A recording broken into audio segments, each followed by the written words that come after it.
नमस्कार। वेलकम।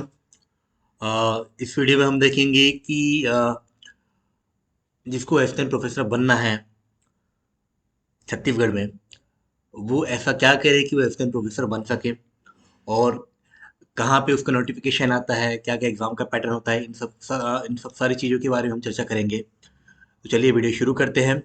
अगर आपको असिस्टेंट प्रोफेसर बनना है छत्तीसगढ़ में, तो छत्तीसगढ़ में असिस्टेंट प्रोफेसर का जो जॉब एडवर्टीजमेंट है, वो छत्तीसगढ़ लोक सेवा आयोग के द्वारा लिया जाता है, एग्जाम कंडक्ट कराया जाता है। तो सबसे पहले हम सीजीपीएससी की वेबसाइट ओपन करते हैं। ये google.com है, आप वहाँ पे जाइए और क्लिक कीजिए सीजी स्पेस पीएससी। जो वेबसाइट ये रहा, सीजीपीएससी। ये सीजीपीएफसी का होम पेज है। अब चूंकि जो एडवर्टीजमेंट है काफ़ी पुराना है, काफ़ी लंबे समय पुराने समय पहले आया था, तो हम एडवर्टीजमेंट जो पोर्शन है, कोई भी जॉब एडवर्टीजमेंट आता है, यहाँ पे देखिए जो एडवर्टीजमेंट पोर्शन दिख रहा है राइट साइड में, ये एडवर्टीजमेंट पोर्शन है, आप देख सकते हैं। आप वहाँ पे क्लिक कीजिए।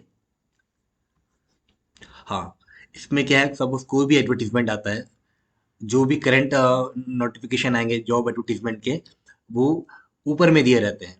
जैसे अभी दिया हुआ है एडवर्टीजमेंट फॉर लेक्चरर, इससे नीचे दिया हुआ है सीरियल नंबर 2 में advertisement for Ayurveda medical officer 2020। उससे नीचे दिया हुआ है एडवर्टीजमेंट फॉर प्यून।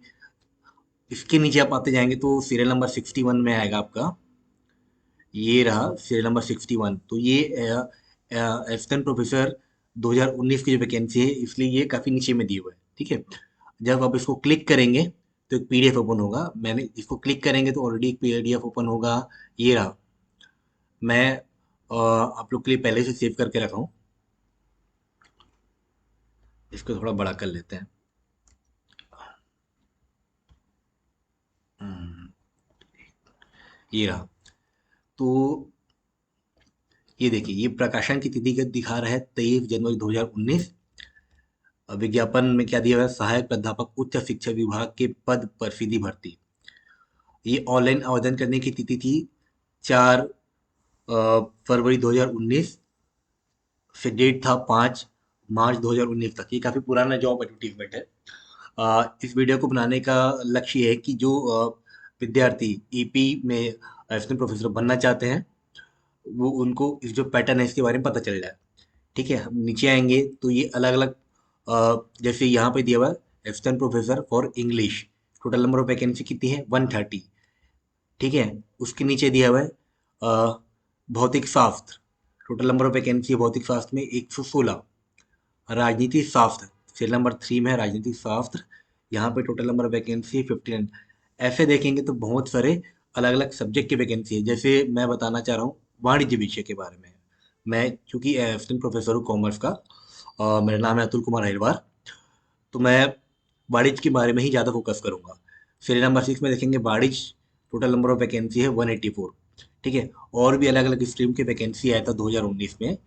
जो टोटल नंबर ऑफ सब्जेक्ट थे 27, और जो वैकेंसी आई थी 1384, मतलब तकरीबन 1384 वैकेंसी आई थी। ठीक है। 1384 वैकेंसी। ठीक है। अब अब यहाँ पे दिया हुआ है वेतन मैट्रिक्स एकेडमिक लेवल लेवल 10, मतलब ये जो दिया हुआ है सिक्स पे कमीशन के अकॉर्डिंग में 6000 ग्रेड पे है। ठीक है। अभी जो चूंकि 7 पे कमीशन चल रहा है, अगर आप इसका 7 पे कमीशन में देखेंगे,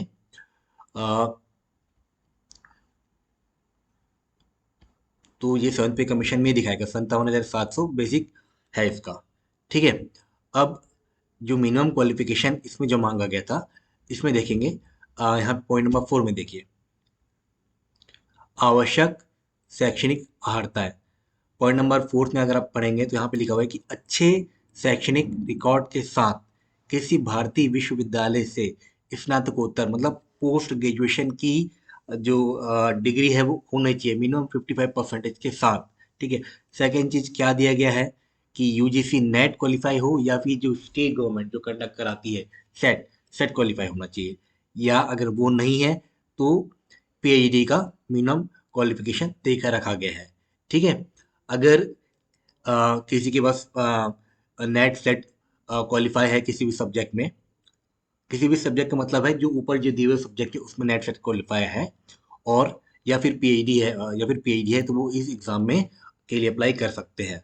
ठीक है, अब इस एग्ज़ाम के पैटर्न के बारे में बात करते हैं। मैं थोड़ा शॉर्ट में बता रहा हूँ। अगर आपको इसके बारे में डिटेल जानना है तो आप ये जॉब एडवर्टीजमेंट को डाउनलोड कीजिए और इसको ध्यानपूर्वक पढ़िए। ये आपको काफ़ी मदद करेगा जॉब के लिए। देखिए, परीक्षा का पैटर्न क्या दिया हुआ है यहाँ पे, ऑनलाइन परीक्षा के बारे में बात की गई थी। ठीक है, अ, जो टोटल नंबर क्वेश्चंस की बात की गई है यहाँ पे 150 क्वेश्चंस है 3 घंटे में। ठीक है, और टोटल नंबर ऑफ मार्क्स है 300 मार्क्स। और ठीक है, और इसको दो भाग में बांटा गया है। भाग एक में है सामान्य ज्ञान, जो 50 प्रश्न का होगा, और हर एक प्रश्न की जो वैल्यू है वो 2 नंबर की है, मतलब कुल हो गए 100 अंक। अब भाग दो में संबंधित विषय, संबंधित विषय मतलब है अगर कोई गणित का बनना चाह रहा है असिस्टेंट प्रोफेसर तो उसका विषय क्या होगा, गणित होगा। अगर कोई वाणिज्य का असिस्टेंट प्रोफेसर बनना चाह रहा है तो उसका विषय क्या होगा, वाणिज्य होगा। मतलब उस पर्टिकुलर सब्जेक्ट का कितने प्रश्न आएंगे, 100 प्रश्न आएंगे, और कुल मार्क्स कितने होंगे, 200 मार्क्स। तो हम प्रश्नों को जोड़ दें तो टोटल प्रश्न कितने होंगे, 150 क्वेश्चन होंगे, और टोटल नंबर मार्क्स होंगे 300 मार्क्स। ठीक है, ये 300 मार्क्स क्या होगा, आपका रिटर्न एग्जामिनेशन होगा। इसके अलावा जो इंटरव्यू है यहाँ पे लिखा हुआ है 30 नंबर का, मतलब 30 नंबर का इंटरव्यू होगा।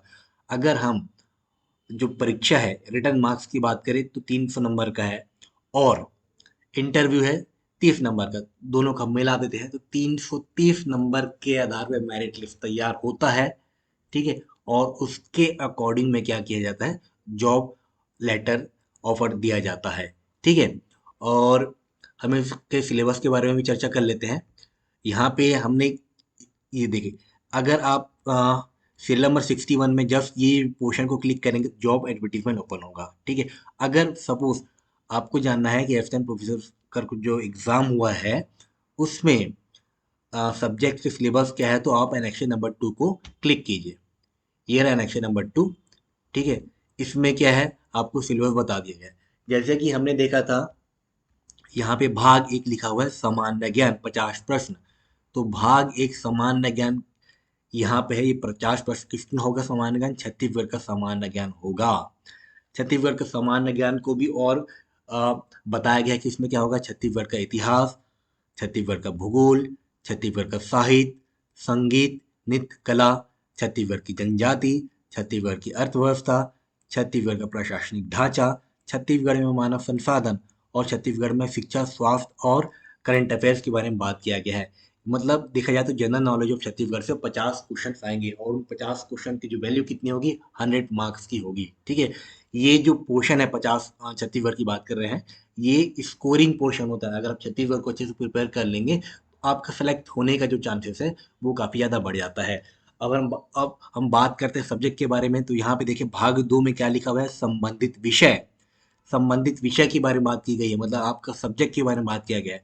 अगर सब्जेक्ट के बारे में बात किया गया है तो हमको सब्जेक्ट का जो सिलेबस है वो भी पता होना चाहिए। देखिए, ये भाग 2 दिखा हुआ है, संबंधित विषय इंग्लिश। सपोज कोई इंग्लिश के लिए असिस्टेंट प्रोफेसर के लिए कोशिश कर रहा है तो ये उसके इंग्लिश का सिलेबस दिया हुआ है। ठीक है, जैसे यहाँ पे दिया हुआ है इंग्लिश, तो हम इंग्लिश की वैकेंसी देख लेते हैं, कितना इंग्लिश का वैकेंसी था। हम्म, आ, ये आप देखिए, सीरियल नंबर 1 में देखेंगे तो सहायक प्राध्यापक अंग्रेजी में कितना नंबर ऑफ वैकेंसी आया था, 130। ठीक है, इस तरह से आप हर एक सब्जेक्ट का सिलेबस चेक कर सकते हैं, है ना। बेटर ये होता है कि सिलेबस को लिख के रख लीजिए या प्रिंट आउट करा के रख लीजिए, आप जिस सब्जेक्ट में ट्राई कर रहे हैं, या फिर उस सिलेबस को याद कर लीजिए, सबसे बेस्ट ऑप्शन होता है। अगर आप किसी भी एग्जाम की तैयारी कर रहे हैं और आपने एग्जाम का सिलेबस याद कर लिया तो याद रखना आप आधा जो पोर्शन है वो कवर कर चुके हैं, आप आधा जो जंग है वो जीत चुके हैं। ठीक है, क्योंकि सिलेबस अगर हम याद कर लेते हैं और कोई ना कोई ऐसी घटनाएं जो करंट से होती रहती है हम उसको लिंक कर सकते हैं अपने सिलेबस से। ठीक है, तो मैं बात कर रहा था वाणिज्य विषय के बारे में, तो वाणिज्य का हम सिलेबस देखते हैं। ये जो पीडीएफ है ये 38 पेजेस का है, आप उसको डाउनलोड करके रख सकते हैं। कभी भी वैकेंसी आएगा असिस्टेंट प्रोफेसर का, जैसे अभी वैकेंसी आई है 2019 में वैकेंसी आई थी, इससे पहले जो वैकेंसी आई थी 2014 में आई थी। मतलब हम मान के चल सकते हैं कि 2019 के बाद अब आने वाले कुछ समय में वैकेंसी आ सकती है। अगर आप किसी भी सब्जेक्ट की कोशिश कर रहे हैं, असिस्टेंट प्रोफेसर बनना आपका, अगर आपका ड्रीम है, तो आप उस सब्जेक्ट का सबसे पहले तो सिलेबस निकालिए, ठीक है, और उसके बाद तैयारी करना शुरू कीजिए। जैसे कॉमर्स का दिया हुआ है, मैं कॉमर्स का ही स्पेसिफिक ही खास तौर पर फोकस कर रहा हूँ, ठीक है। अब अब देखिए, ये कोड दिया हुआ है 08, उसके बाजू में दिया हुआ है कॉमर्स। अब इसका सिलेबस पढ़ते हैं। सिलेबस में क्या दिया हुआ है? सीरियल नंबर 1 के बाद जो हमें देखते हैं, meaning and scope of commerce, definition of business and industrial organisation. फिर दिया हुआ है distinction between organisation, management and administration, distinctive features of different form of business organisation, form of public enterprises. ठीक है। ये क्या, ये छोटा सा ही सिलेबस है। आप देखोगे तो ऐसा बड़ा सा लिखा हुआ है, पर आप जब उसको पढ़ना शुरू करोगे, ध्यानपूर्वक पढ़ेंगे, इंटरेस्ट लेके पढ़ेंगे, तो आपको लगेगा नहीं ये सिलेबस बहुत छोटा है, ठीक है। अब इसी तरह से जैसे पॉइंट नंबर 2 में दिया हुआ है इवोल्यूशन ऑफ इंडस्ट्रियल ऑर्गेनाइजेशन, है ना। ये भी जो भी सारी चीजें हैं ना, बी कॉम और एम कॉम में पढ़ रखे हैं, ठीक है। नेट सेट का तैयारी करते हुए आपने सारा कुछ पढ़ रखा है, बस आप क्या करना, बस दोहराने की जरूरत है। देखिए, पॉइंट नंबर 3 में क्या दिया हुआ है, need and importance of management. Management आप काफी पहले पढ़ रखे हैं, बी कॉम में पढ़ रखा है प्रिंसिपल ऑफ मैनेजमेंट, उसी तरह से एम कॉम में भी है मैनेजमेंट कॉन्सेप्ट, ये वही सब सारे कॉन्सेप्ट हैं, बस आपको दोहराना होगा। इसमें आप देखोगे तो modern concept of management, management functions क्या होता है, मैनेजमेंट में ऑब्जेक्टिव्स क्या होते हैं, मैनेजमेंट में एक्सेप्शंस क्या है, और थोड़ा सा एडिशनल पार्ट देके रखा है, ऑफिस मैनेजमेंट क्या है, उसका स्कोप क्या है, प्रिंसिपल क्या है, किस तरह ऑफिस रिकॉर्ड को हम हैंडल करते हैं, है ना। ये सब सारी चीजें दिए हुआ है। आप इन सब सारी चीज़ों को या तो रेफरेंस बुक इस्तेमाल कर लीजिए अगर आपके पास है तो, या फिर आप इंटरनेट का भी इस्तेमाल कर सकते हैं। इंटरनेट में सपोज आप कोई भी टॉपिक लिखेंगे, जैसे कंपनी सेक्रेटरी का जो है, ये तो आसानी से मिल जाएगा बुक्स में। सपोज आपको बुक से नहीं मिलता और आपके पास कोई भी सोर्सेस भी नहीं है, तो आप क्या कर सकते हैं, गूगल में जाके सर्च कीजिए कंपनी सेक्रेटरी, तो आपको कोई ना कोई पीडीएफ मिल जाएगा। अब पीडीएफ भी नहीं है तो Indira Gandhi national open university की जो वेबसाइट है, अब वहाँ पे जाइए, सारे जो सिलेबस, सारे जो टॉपिक्स होते हैं ना, वो गवर्नमेंट ने आसान वे में कंपाइल करके रखा हुआ है। बस आपको क्या करना है, ढूंढना है और उसको डाउनलोड करना है, और या तो आप लिख के रख लीजिए या फिर उसका नोट्स बना के रख लीजिए, आपको कहीं ना कहीं काम आएगा। देखिए, पॉइंट नंबर 5 में क्या दिया हुआ है, एसेंशियल ऑफ वैलिड कॉन्ट्रैक्ट, ना बेलमेंट क्या है, गारंटी क्या है, ना main provision of MRTP, consumer consciousness, ये सारी चीजें आप पढ़ रखे हैं। किस में पढ़ रखे हैं? वैलिड कॉन्ट्रैक्ट की बात करते हैं तो हम, ये है इंडियन कॉन्ट्रैक्ट एक्ट 1872, ये सारा चीज आप ऑलरेडी पढ़ रखे हैं। देखिए, यहाँ पे देखा हुआ है स्टैटिस्टिक्स, बिजनेस स्टैटिस्टिक्स, ये सब क्या दिया हुआ है, बस आपको बस एक बार दोहराना है, टच करना है, आप आसानी से पढ़ सकते हैं। यहाँ पे पॉइंट नंबर 7 में दिया हुआ है इनकम टैक्स। इनकम टैक्स का पढ़ते हैं, बी कॉम में पढ़ा है आपने ना, एम कॉम में पढ़ा है। उसका एकदम देखा जाए तो सब बेसिक इंफॉर्मेशन ही मांगा गया है। इनकम टैक्स क्या है, इंपॉर्टेंट डेफिनेशन क्या है, रेसिडेंशियल टैक्स लाइबिलिटी क्या होती है ना, किस तरह हम इनकम का को कैलकुलेट कर सकते हैं। अलग अलग सैलरीज हेड होते हैं इनकम के, जैसे हम जानते हैं salaries, income from salary head होता है, इनकम फ्रॉम हाउस प्रॉपर्टी होता है। इन सारी चीज़ों को कैलकुलेट करना, बस हमको क्या करना है, एकदम डिटेल्स नॉलेज नहीं मांगेगा, पर बेसिक इन्फॉर्मेशन सबका होना चाहिए, ठीक है। अब उसके बाद क्या आता है, ये पॉइंट नंबर 8। पॉइंट नंबर 8 में देखोगे, पॉइंट नंबर 8 क्या है ना, it is cost accounting. Cost accounting भी जो है आपने पढ़ रखा है, अकाउंटेंसी दिया हुआ है, ऑडिटिंग दिया हुआ है ना। ऑडिटिंग ऑडिटिंग तो और भी आसान दिया हुआ है ना। डेफिनेशन क्या है, उसका स्कोप क्या है, किस तरह आप कैश बुक को ऑडिट करते हैं, है ना। एक ऑडिटर की क्या है ड्यूटीज, क्या है लाइबिलिटीज, क्या है, आप इन सब सारी चीज़ों को आसानी से तैयार कर सकते हैं, है ना। ये एक जो कॉमर्स का सिलेबस है, काफ़ी अच्छा है, मज़ेदार है और इंटरेस्टिंग है।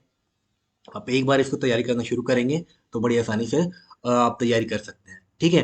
तो ये मैंने आपको बताया बेसिक इन्फॉर्मेशन, के किस तरह सब्जेक्ट के बारे में तैयार करना है, कॉमर्स के बारे में, ठीक है। अब हम एक जरूरी चीज़ के बारे में और ध्यान देते हैं, जो बहुत से लोग इसमें नहीं कर पाते हैं। देखिए, मैंने क्या बताया था कि असिस्टेंट प्रोफेसर बनने के लिए जो मिनिमम क्वालिफिकेशन होता है, उसमें मांगा गया है पोस्ट ग्रेजुएशन, ठीक है। यहाँ पे देखिए, आवश्यक शैक्षणिक अर्हता है, पॉइंट नंबर का में आप पढ़ोगे तो यहाँ पे लिखा है पीजी के बारे में लिखा हुआ है।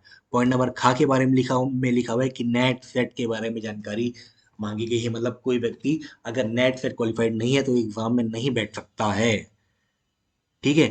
तो अब ये सवाल ये थी कि नेट सेट के बारे में हम कैसे करें, कैसे क्वालिफाई करें।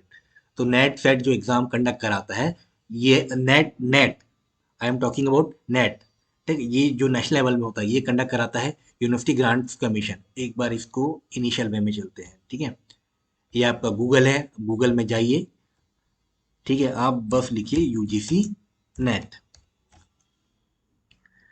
ये जो फर्स्ट वेबसाइट आएगा ना, ugcnet.nta.nic.in, इसको आप क्लिक कीजिए।